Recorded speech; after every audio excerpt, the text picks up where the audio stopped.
Next, I would like to invite Willice Onyango to share his experiences from the Brussels session that he attended. Willice is the executive director of the Youth Café, a multi-award winning youth organization with its regional headquarters in Nairobi, Kenya. The Youth Café is Africa's largest convening community of professionals harnessing youth advocacy, policy, and research for social impact, with over 3,500 member organizations and nearly 1 million individual members. Willice is the author of the Kenya Youth Manifesto and is an accomplished author. Willice joined the Brussels Forum in its entirety, took part in the Youth Democracy Cohort meeting, and attended the Brussels tabletop exercise that Vukashan and DT Institute led.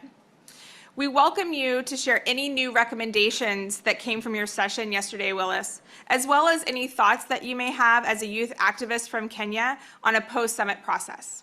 The floor is yours. Thank you so much, Courtney, for that gracious introduction. It is an honor and a privilege indeed to join the rest of distinguished experts in this panel and share some of our experiences taking part in the preparatory processes of the Summit for Democracy here in Brussels that have been happening for the past couple of days. I have been part of, as colleagues from DT Institute mentioned, focusing very interesting sessions that are, trying to bring surface ideas and recommendations with respect to how post-summit processes might look like. And one notable, of course, working with young people in Africa. One notable highlight of the yesterday's session was the work that the Youth Democracy Cohort did in terms of launching a menu of possible commitments that are meant to help prioritize and as well as facilitate, engage youth civic and political participation. The commitments that were launched yesterday were 33. So you can already see that young people have a lot of issues to bring to the fore of the table of decision making. And these are issues that youth around the world want to the governments to prioritize, under the mantra and the slogan of let's empower and engage youth around the world. In terms of methodology, these model commitments were put together through consultative processes, as we learned, that involved, young people themselves, democratic support organizations, youth representatives, as well as youth-focused in the sense of youth-led and youth-serving organizations across all continents. As such, the commitments also include, those that are concerned with the broader context of issues of human rights and democracy that were raised by youth representatives themselves.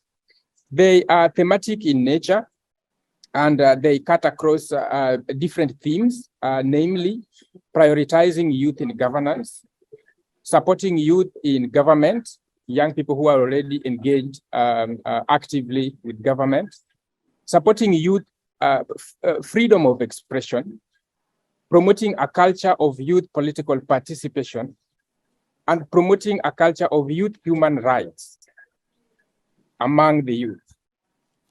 You will see that the diversity, of these areas reflect the current state of affairs with respect to youth engagement and that of their active participation in political discourses around the world. We see that apart from being a niche area in the sense of, youth engagement, disengagement from democracy is a cross-cutting problem across all levels. And this resonates so well with me because we just came from an election in Kenya where if the youth formed a single voting bloc, they would have the power to determine who the next president would have been in the country. And we see this in Nigeria, that they just concluded elections in Nigeria, of the increasing apathy and disengagement of young people from political processes. Therefore, these menu of recommendations come at a very ideal time for governments to consider post the summit. And I'll just go through a highlight of some of them. So with regards to prioritizing youth voices in governance, why do we need to do this? Because 50% of the world population is under the age of 30.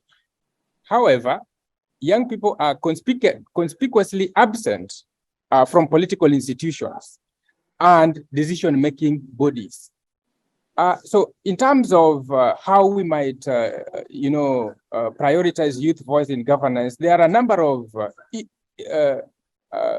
areas we can tap into, such as ensuring that youth input is included in legislative reforms, supporting young people through mechanisms such as all-party parliamentary groups, for instance, strengthening national capacities at all governance levels that can enable frameworks and mechanisms of young people's voices to be channeled through institutional processes. Creating, particularly, and colleagues have also mentioned this, funding mechanisms that are innovative and can reach young people at local level and thereby support the policies that are developed and are suggested by young people themselves. When it comes to supporting young people who are already in government, why is this important? We find that governments, political parties, and administrations are currently regularly accused of being gerontocratic, which means they are filled with older people to the exclusion of young people. And this rules across the globe. Some of the recommendations, that emerged yesterday is that we need to adopt and strengthen fairer laws on political financing, for instance, because the question of political financing far much leaves behind a lot of young people from effective political participation because of their economic marginalization. And this is true in Africa, where we are actively working, and also true across the world. We need substantively to involve young people in parliamentary processes, to incentivize political parties to create inclusive environments. What we came to realize, even while developing the youth manifesto that Courtney just referenced, is that we have youth leagues in political parties, but rarely are they funded to even do their work. So even in young people already engaged in mainstream political parties find themselves at the receiving end because of inadequate financing, even within political party setups that eventually go to youth leagues and youth wings of actively engaged youth. We also need to support, young candidates who are running for office, particularly, and this is so close to marginalized segments of young people, young women, minority youth, really need deliberate support if they are to make it to office and therefore raise the issues that are so close to their heart. We need to bring together youth representatives from all political parties to, declare principles, share best practices, and learn from each other. Because of many reasons, but primarily, a majority of the world leaders are significantly older than the median adult population in their country. We cannot have a situation where, the median age, for instance, in Africa is 1918, but the median age of leadership is 50s. And so there's a lot of discrepancies that need to be bridged in order to forge a fair platform and playing field for all generations. With regards to supporting youth freedom of expression, we find that today's younger generations are more dissatisfied with democracy as it is currently constituted, in comparison to the adults who, are the supporters of the current status quo. As a result, this generation participates less in elections, yet they are active and are knowledgeable, about democratic processes. So we would want to see a framework that helps young advocates, artists, journalists, bloggers, and extremely very important, a lot of growing body of young influencers in their own right, utilizing digital platforms to express themselves, to find power, and to support causes that they believe in.